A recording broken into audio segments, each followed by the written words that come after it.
Our next question is, I only snore when I'm sleeping on my back. Is this still a problem?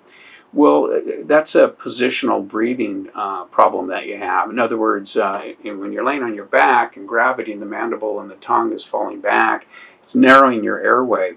And so the thought process is snoring harmful at all in comparison to obstructive sleep apnea? And the answer is yes.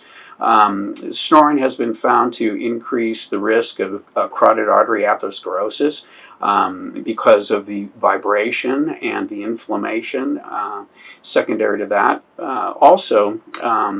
Snoring has been found to increase your oxidative stress in the vascular system, circulatory system. So that means that you have greater risk for cardiovascular disease. In fact, in one study where they were comparing snoring to obstructive sleep apnea, the thought process is that, we would be certain that obstructive sleep apnea would be greater risk for cardiovascular disease or oxidative stress production.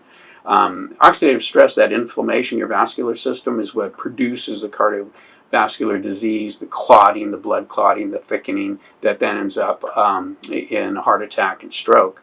And in this one study, they found that snoring was actually more linked to the oxidative stress than OSA. Another study of over 3,000 nurses that were followed for 8 years found that there's a greater risk of cardiovascular disease in snoring and without other variables like you'd expect, BMI, other kinds of issues, diabetes, this kind of thing.